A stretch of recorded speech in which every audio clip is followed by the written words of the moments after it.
Mesir peringatkan Israel jangan picu eskalasi di wilayah Palestina.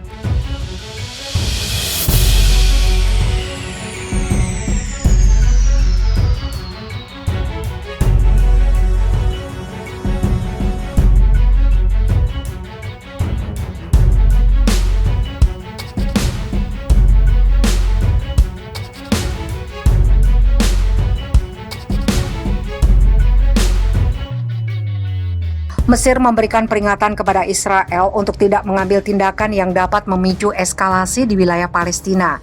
Peringatan yang diutarakan oleh Menteri Luar Negeri Mesir, Sameh Shoukry tersebut diberikan kepada Menteri Luar Negeri Israel, Gabi Ashkenazi, ketika ia melakukan kunjungan ke Kairo pada Minggu 30 Mei.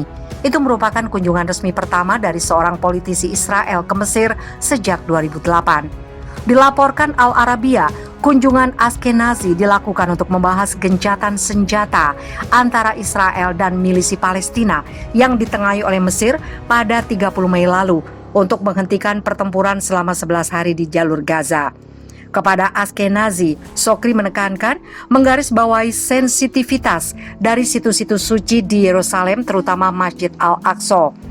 Pertempuran antara Israel dan milisi Palestina dipicu dengan pengusiran paksa warga Palestina di Sheikh Jarrah dan kekerasan yang dilakukan oleh aparat keamanan Israel terhadap warga Palestina di komplek Masjid Al-Aqsa.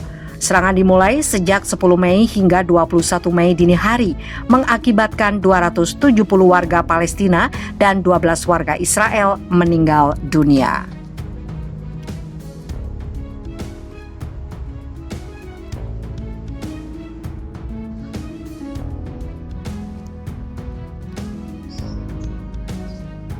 Bunuh 40 warga Palestina, tentara Israel ini stres didatangi korban yang dibunuhnya.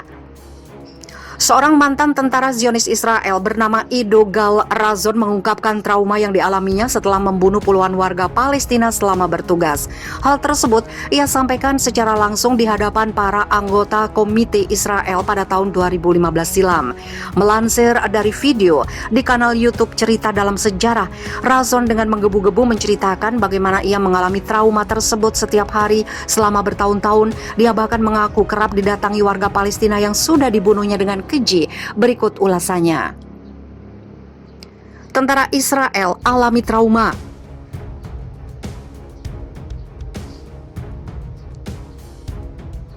Di balik image-nya yang terkenal kejam dan brutal, siapa sangka jika beberapa tentara Israel rupanya juga mengalami masalah kesehatan mental. Ido Gal Razon merupakan salah satu mantan tentara Zionis Israel yang mengalami trauma setelah membunuh 40 warga Palestina. Melansir dari video yang dibagikan, Razon mengaku telah membunuh 40 warga Palestina pada operasi di jalur Gaza pada tahun 2007 silam. Sejak saat itulah kondisi mentalnya menjadi terganggu. Saya membunuh lebih dari 40 orang hanya untuk kalian. Saya benar-benar membunuh mereka, kata Razon dikutip dari YouTube Cerita Dalam Sejarah. Kerap didatangi para korban yang dibunuhnya.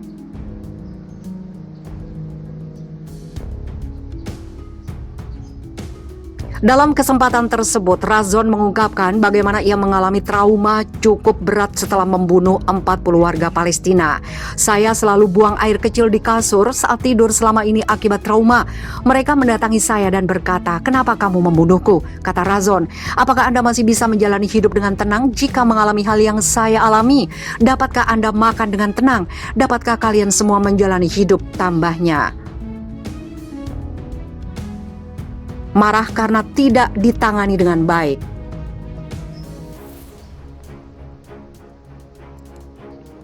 Sadar dirinya mengidap post-traumatic stress disorder setelah penyerangan Gaza lebih dari 13 tahun lalu. Razon mengaku sangat marah dan kecewa ketika ia tidak mendapatkan perawatan maksimal dari pemerintah. Sebab Razon merasa bahwa trauma tersebut ia dapatkan setelah menjalankan tugas untuk negara.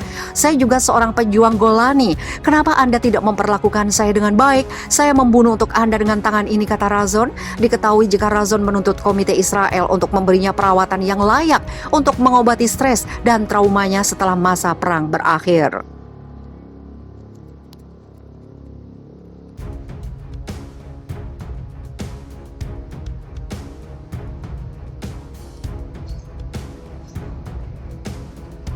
Israel berkali-kali gagal habisi gembong milisi Palestina berjuluk kucing bernyawa 9. Bagaimana dia bisa selamat?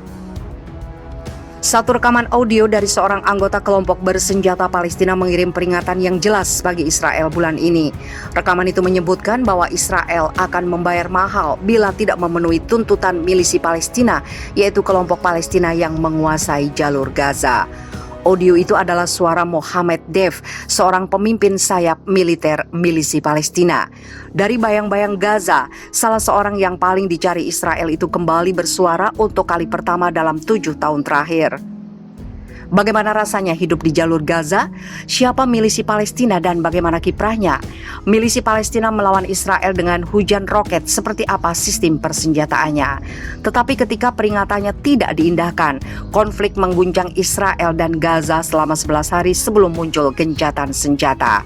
Sedikitnya 242 orang tewas di Gaza, ungkap Perserikatan Bangsa-Bangsa. 13 orang lainnya tewas di Israel selama pertempuran yang berlangsung 10-21 Mei lalu.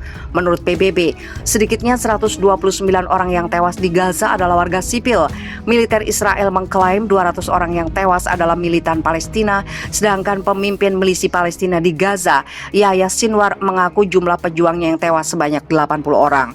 Namun walau berada di garis depan, pertempuran Deif tidak masuk dalam daftar yang tewas. Di sepanjang operasi, kami berusaha membunuh Mohammed Deif, ujar juru bicara pasukan pertahanan Israel, Hidai Zipperman, seperti dikutip New York Times. Setidaknya sudah 2 kali upaya Israel membunuh Deif selama konflik kemarin, ungkap seorang pejabat IDF kepada BBC. Namun lagi-lagi gagal, berarti sudah 7 kali dia selamat dari upaya pembunuhan oleh Israel dalam 2 dekade. Situasi ini cukup bikin frustasi militer Israel yang menargetkan pembunuhan sebanyak mungkin komandan milisi Palestina selama konflik bersenjata. Mereka jelas punya daftar orang yang diyakini penting bagi kemampuan militer milisi Palestina, kata pengamat keamanan Timur Tengah Matthew Levitt kepada BBC. Di urutan teratas daftar itu adalah Mohammed Deif, tamu jalur Gaza. Informasi mengenai Deif selama ini lebih banyak dari laporan media massa di Israel dan Palestina. Mereka mengungkapkan bahwa Deif lahir di kamp pengungsi Khan Yunis di jalur Gaza pada 1965 saat wilayah itu diduduki Mesir. Namun nama lahirnya adalah Mohammed Diab Ibrahim Al-Masri. Namun seiring waktu saat dia terus berpindah tempat menghindari serangan udara Israel, dia lalu lebih dikenal sebagai Deif yang dalam bahasa Arab berarti tamu.